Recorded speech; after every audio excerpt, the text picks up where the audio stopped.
नमस्कार. आज आपण एका खास विषयावर बोलणार आहोत. सायलीच्या आयुष्यातलं एक महत्वाचं वळण. हो, तिची घरवापसी, तिच्या बालपणीच्या घरी त्या वात्सल्य आश्रमात. अगदी. आणि आपल्याकडे जे संवाद आहेत ना, त्यातून हे सगळं कसं घडतंय, म्हणजे आमंत्रणं, थोडा तणाव. आणि अर्थातच जुन्या आठवणी, खूप भावना आहेत त्यात गुंतलेल्या. बरोबर. तर आज आपण हेच बघणार आहोत की या परत जाण्याने नात्यांवर काय परिणाम होतोय, ती जागा काय महत्त्व ठेवते. आणि आठवणी कशा जाग्या होतात. चला तर मग सुरुवात करूया. तर सगळ्यात आधी सायलीची इच्छा आहे की कल्पना आणि पूर्णाई यांनी आश्रमात यावं. पण तिला असं वाटते की त्यांनी स्वतःच्या इच्छेने यावं, म्हणजे तिच्यावर किंवा अर्जुनवर उपकार म्हणून नको. हो, कोणताही दबाव नकोय तिला. तरी सुद्धा अर्जुन जबाबदारी घेतोय त्यांना समजावण्याची. म्हणजे इथेच नात्यांमधली ती काळजी, ती जबाबदारी दिसते. पण लगेचच कल्पनाचा विरोध समोर येतो. हो, ती तर स्पष्टच म्हणते माणसांवर विश्वास नाही राहिला तिचा, आणि तिला आश्रमात परत जायचं नाहीये. म्हणजे तिला असं वाटतंय की कोणालाच भाग पाडू नये तिथे जायला. ती जागा तिच्यासाठी काहीतरी वेगळं रिप्रेझेंट करते बहुतेक. नक्कीच. आणि त्याचवेळी अश्विनची पण अस्वस्थता आहे. वडील नाहीयेत म्हणून त्याला एकटं वाटतंय, असहाय्य वाटतंय. म्हणजे एकाच वेळी अनेक भावनांचा मोहोळ उठलाय जणू. बरोबर. आणि सायली बघा, ती रविराज काका आणि प्रतिमा आत्यांना स्वतः घरी जाऊन आमंत्रण देणार आहे, फोनवर नाही. हे महत्वाचं आहे. नात्यांमधली औपचारिकता कमी करून एक आपुलकीचा प्रयत्न दिसतोय यात. पुढे मग ते आश्रमात पोहोचतात. सायली, अर्जुन, मधुभाऊ आणि मुलं पण आहेत सोबत. आणि मुलांच्या चेहऱ्यावरचा आनंद तर बघण्यासारखा आहे. त्यांचा हक्काचं घर परत मिळालंय त्यांना. आणि तिथे पोहोचल्यावर लगेच सायली काय सांगते बघा, तो वात्सल्य आश्रम नावाचा बोर्ड लावायला. हो, ती म्हणते हा फक्त बोर्ड नाहीये, आपल्या विजयाची निशाणी आहे. किती अर्थपूर्ण आहे हे वाक्य. अगदी. म्हणजे ती जागा फक्त एक इमारत नाहीये, ती त्यांची ओळख आहे, त्यांचं अस्तित्व आहे. तो हक्क परत मिळवल्याची ती एक प्रकारे घोषणाच आहे. खरंय. दुसरीकडे पूर्णाईच्या मनात अजूनही द्विधा मनस्थिती आहे. हो, कल्पनाचा विरोध आहेच.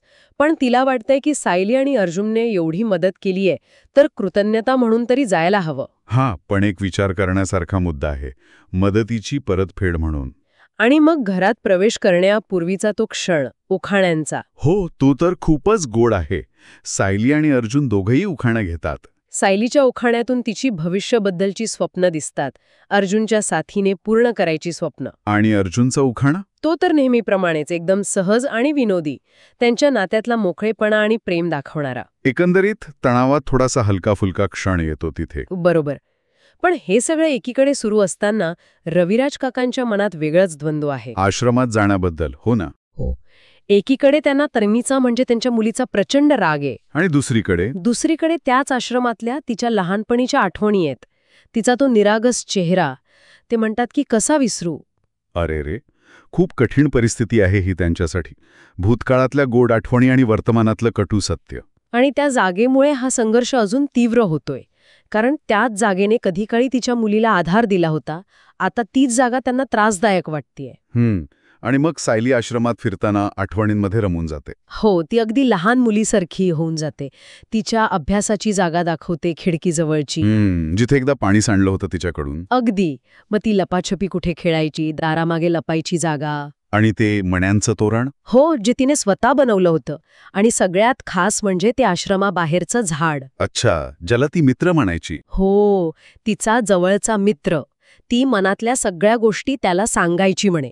आणि एकदा त्याच्या बुंध्यातून लाल चीक येताना पाहून ती रडली होती. काय सांगताय? आणि तिने त्याला निलगिरीचा लेप लावला होता. किती निरागस आठवणे ही. खरंच, यातून दिसतं की ती जागा तिच्यासाठी काय आहे. प्रत्येक कोपरा, प्रत्येक वस्तू आठवणींनी भरलेली आहे. बरोबर. ती जागा म्हणजे फक्त विटामातेचं बांधकाम नाहीये, ती भावनांनी, आठवणींनी जिवंत आहे. अर्जुन हे सगळं बघून खूप भारावून जातो. हो, तो म्हणतो सुद्धा की तू नेहमी सगळ्यांची काळजी घेताना दिसतेस, पण तुझ्यातली ही लहान मुलगी मला कधी दिसलीच नाही. आज मी अजून तुझ्या प्रेमात पडतोय. म्हणजे त्या जागेने सायलीचा एक असा पैलू उलगडला जो अर्जुनसाठी पण नवीन होता. अगदी. त्या जागेचा माणसाच्या आतल्या भावनांवर, त्याच्या व्यक्तित्वावर किती परिणाम होतो हे दिसतं इथे. आणि मधुभाऊ, कुसुमताई तिच्या आठवणींना दुजोरा देतात तेव्हा त्या आणखी खऱ्या वाटतात. हो, त्या सगळ्या आठवणी जणू पुन्हा जिवंत होतात.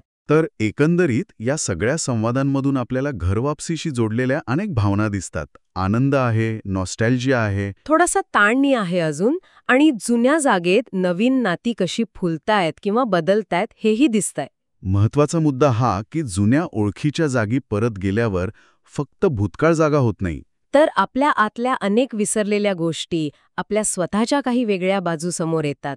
आपण स्वतःला आणि इतरांनाही नव्याने ओळखू लागतो. आणि यामुळे एक विचार मनात येतो. आपल्या आठवणी आणि ज्या जागांशी त्या जोडलेल्या आहेत, त्या आपल्या आत्ताच्या नात्यांवर आणि आपण स्वतःकडे कसं बघतो यावर कसा परिणाम करत असतील. हो, आणि अजून एक प्रश्न असा की जेव्हा भूतकाळातल्या सुंदर आठवणी आणि वर्तमानातले कटू अनुभव किंवा जुन्या जखमा त्याच जागेत एकमेकांसमोर येतात, तेव्हा मनात आणि नात्यांमध्ये नक्की काय उलथापालथ होत असेल, विचार करण्यासारखा मुद्दा आहे हा.